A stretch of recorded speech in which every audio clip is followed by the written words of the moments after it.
In a very new but not so shocking development, Balochistan ने पाकिस्तान से अपनी इंडिपेंडेंस ऑफिशियली घोषित कर दी है। इन्होंने कहा है कि 85% टेरिटरी अब पाकिस्तान से आज़ाद है। हम सेल्फ डिक्लेयर्ड एक अलग देश हो चुके हैं और अब हम चाहते हैं दूसरे देश जैसे इंडिया वगैरह हमें रिकॉग्नाइज करें। हम ये भी क्लियरली कह रहे हैं कि ये हम इंश्योर करेंगे कि अब बलूचिस्तान की जो ज़मीन है वो किसी और देश के खिलाफ, ना ही इसकी एयर स्पेस किसी और देश के खिलाफ यूज़ हो। मैं ऐसा क्यों कह रहा हूँ it is not so shocking, क्योंकि आज से लगभग 8 महीने पहले मैंने इस बात को आप लोगों के लिए प्रेडिक्ट कर भी दिया था, जब शहीद खकान अब्बासी जो कि पाकिस्तान के खुद के पूर्व प्रधानमंत्री हैं, उन्होंने कह दिया था कि लगभग बलूचिस्तान आज़ाद हो चुका है। अब पाकिस्तान का कंट्रोल बलूचिस्तान से ख़त्म हो चुका है, बट ऑफिशियली डिक्लेरेशन नहीं किया गया था। ना ही यूनाइटेड स्टेट्स ऑफ अमेरिका ये चाहता है कि बलूचिस्तान एक अलग देश बने, और वही चीज़ जो मैंने उस समय पे प्रेडिक्ट की थी वो वापस होते हुए दिखाई दे रही है। तो एग्जैक्टली यहाँ पर क्या हुआ है इसे मैं शुभलिंग चौहान डिटेल में आप लोगों के साथ में चर्चा करूंगा। बट उसके पहले अगर आपको यूपीएससी सीएससी की तैयारी करना है, इंडिया के टॉप एजुकेटर से अनअकैडमी के ऊपर पढ़ना है, तो आप लोगों के पास में बहुत अच्छा मौका है। इंडिया के टॉप एजुकेटर्स आप लोगों को कंप्रेहेंसिव यूपीएससी सीएससी की तैयारी कराएंगे, study material, one on one mentorship, test series, ये सब कुछ आपको मिलेगा मार्केट के सबसे कम रेट के अंदर। तो अगर आपको अनअकैडमी का सब्सक्रिप्शन लेना है, you can use a code SRC10।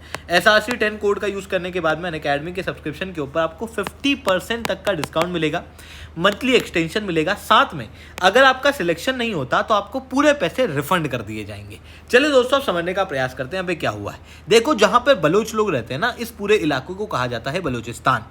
Balochistan Iran Pakistan दोनों के बीच में देखने को मिलता था, बट ये जो पाकिस्तान वाला एरिया है ये काफ़ी ज़्यादा एक्टिव है। अब हुआ ये था कि यहाँ पर जो बलूचिस्तान के अंदर राजा थे, इसके ऊपर अटैक किया था पाकिस्तान ने, उसके ऊपर कब्जा कर लिया था, जिसके बाद से इस रीजन के अंदर लगातार इंसर्जेंसी चल रही है। 5 अलग अलग फेजेस के अंदर इंसर्जेंसी चली है। ईरान पाकिस्तान दोनों साथ में मिलकर बलूचिस्तान के खिलाफ लड़ाई करते हैं, बट लगभग मैं कहूँगा मोटा मोटी ईरान जो है वो बलूचिस्तान को कंट्रोल करने में काफ़ी हद तक सक्सेसफुल रहा, बट बलूचिस्तान आज़ाद होता हुआ दिखाई दे रहा है पाकिस्तान के अंदर। जो मूवमेंट शुरुआत में यहाँ के ट्राइबल इलाइट्स के द्वारा शुरू किया गया था, अब यहाँ के जो एजुकेटेड टेक सेवी यूथ हैं वो इस रेजिस्टेंस को आगे बढ़ा रहे हैं। और फाइनली आप देख सकते हो बलूचिस्तान में जो बलूचिस्तान की ऑर्गेनाइजेशन है, लिटरली वो लगातार पाकिस्तान की आर्मी के ऊपर अटैक कर रहे हैं। हालत ऐसी कर दी है कि पाकिस्तान की आर्मी जो है वो खुले में बाहर भी नहीं निकल सकती।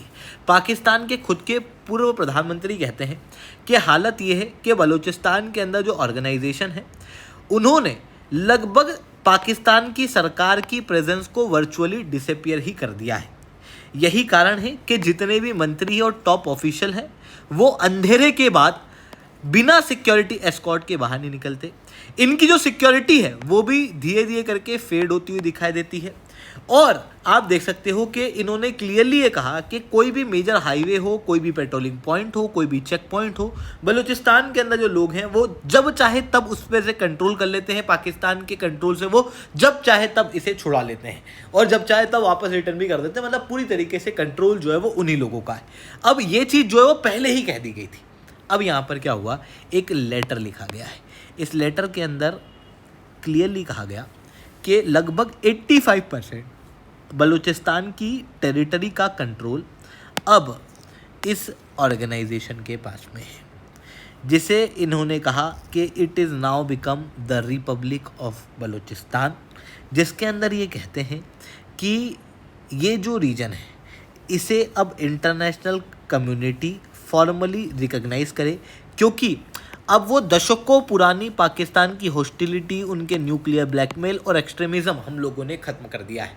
नॉट जस्ट दिस, ये नए नेशनल एंथम, नए नेशनल फ्लैग की बात करते हुए कह रहे हैं कि अब हम नेशनल करेंसी जो कि बलूची करेंसी होगी उसको भी यहाँ पर निकालेंगे। नॉट जस्ट दिस, यहाँ पर इनके द्वारा ये भी कहा गया कि बलोची लोग जो कि पाकिस्तान की आर्मी के अंदर अभी तक काम कर रहे थे, वो बलोची लोग अब मास रिज़ाइन करेंगे।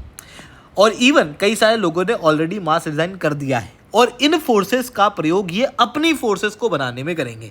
नॉट जस्ट दिस, इन्होंने ये भी कहा कि जो बलोच की टेरिटरी है, एयर स्पेस है और कोस्ट लाइन है, इसका प्रयोग किसी भी दूसरे देश को डीस्टेबलाइज करने में यूज़ नहीं किया जाएगा और पाकिस्तान को अब इनका कोई भी एक्सेस नहीं है। मतलब आप समझ सकते हो कि अब इनके जो फोर्सेस के लोग हैं इन्होंने अपनी अलग आर्मी बना ली है, इन्होंने पाकिस्तान की आर्मी छोड़ दी है, इन्होंने अपनी अलग करेंसी घोषित कर दी, अपनी नई नेशनल एंथम घोषित कर दी, अपना नेशनल फ्लैग घोषित कर दिया। हालांकि पाकिस्तान है जो अभी तक ऑफिशियली इस बात को ना एक्सेप्ट कर रहा है ना डिनाई कर रहा है, बट आप क्लियरली देख सकते हो कि पाकिस्तान की हालत जो है वो पतली हो चुकी है। अब ये चीज़ जो है ना ये बहुत ज़्यादा इंपॉर्टेंट है। क्यों है? क्योंकि जो इसे जो बलूचिस्तान है ये रीजन बहुत इंपॉर्टेंट है, यहाँ पर भारी नेचुरल रिसोर्स पाए जाते हैं। आप समझो सबसे पहले इसकी एक्सपांशन, इसकी टेरिटरी, पाकिस्तान की टोटल टेरिटरी का लगभग 50% पार्ट आपको बलूचिस्तान में देखने को मिलेगा, यानी कि पाकिस्तान के हाथ से उसकी आधी सरजमी जा चुकी है। और इस सरजमी के अंदर लगभग 150 गैस फील्ड है, 1200 से ज़्यादा कोल माइंस हैं, तो वो भी जा रही हैं। यही बलूचिस्तान आप देखोगे तो चाइना पाकिस्तान इकोनॉमिक कॉरिडोर यहाँ से जाता है, ग्वादर पोर्ट यहाँ देखने को मिलता है, वो भी आपको जाता हुआ साफ रूप से दिखाई देगा। अब आप कहोगे कि अच्छा इस कदर कंट्रोल अगर छूट चुका है तो इंटरनेशनल कम्युनिटी बलूचिस्तान को अलग देश क्यों नहीं मान लेती? बेसिकली रियलिटी अगर मैं आपको बताऊं, आप भले मानो चाहे ना मानो, बट रियलिटी ये है कि United states of America Pakistan को यूनाइटेड चाहता है। ये चाहता है पाकिस्तान भले ही मजबूत ना हो पर मजबूत दिखे, ताकि पाकिस्तान का प्रयोग मिडिल ईस्ट के अंदर किसी भी देश को डिस्टेबलाइज करने के लिए किया जा सके। यही कारण है ऑपरेशन सिंदूर के समय पर अगर इंडिया इस युद्ध को और आगे बढ़ाता तो ऑब्वियसली नो डाउट मेरे को कोई शौक नहीं होता कि अमेरिका पाकिस्तान के फेवर में आगे खड़ा हो जाता, क्योंकि इतिहास इसी तरीके का रहा है। और अभी भी बलूचिस्तान लगभग आज़ाद हो चुका है, खैबर पख्तूनख्वा लगभग आज़ाद हो चुका है, बट अमेरिका है कि इस चीज़ को रिकॉग्नाइज़ करने को तैयार नहीं है। और क्योंकि अमेरिका इस चीज़ को रिकॉग्नाइज़ नहीं कर रहा तो इंटरनेशनल लेवल पे इस चीज़ को रिकॉग्निशन अभी तक नहीं मिल पा रहा है। बट रियलिटी यही है कि चाहे आप बलूचिस्तान देख लो, चाहे आप खैबर पख्तूनख्वा देख लो, ये दोनों ही रीजन पाकिस्तान के हाथ से जा चुके हैं। पाकिस्तान अब एक बहुत ही छोटी पट्टी के अंदर बचा हुआ है, इनकी फोर्सेस का कंट्रोल लगभग खत्म हो चुका है। तो ये चीज़ें यहाँ पर देखने को मिल रही है। आई होप दोस्तों ये सारी बातें आप लोगों को समझ में आई होंगी। लेक्चर अच्छा लगा हो तो लाइक करना, लेक्चर बहुत अच्छा लगा हो नीचे ऐसा रिटर्न कमेंट करना। यूपीएससी सीएससी की तैयारी करना है, इंडिया के टॉप एजुकेटर्स से अनअकैडमी के ऊपर पढ़ना है, तो आप लोगों के पास में बहुत अच्छा मौका है। हमारे टॉप एजुकेटर्स आप लोगों को कंप्रहेंसिव यूपीएससी सीएससी की तैयारी कराएंगे। Study material, 1-on-1 mentorship, test series, ये सब कुछ आपको मिलेगा मार्केट के सबसे कम रेट के अंदर। तो अगर आपको अनअकैडमी के ऊपर सब्सक्रिप्शन लेना है, यू कैन जॉइन अस। याद रखना दोस्तों, आगाज़, नींव और हमारी प्रारंभ एकलव्य बैच ऑलरेडी शुरू हो चुकी है। अगर अभी आप सब्सक्रिप्शन लेके कोड यूज़ करते हो SRC10, तो जितने का सब्सक्रिप्शन अगर आप लोगे और उसके बाद में अगर आपका सिलेक्शन नहीं होगा तो Unacademy will refund all your money. ठीक है दोस्तों, चलिए आज के लिए that's all from my side. जय हिंद, जय भारत।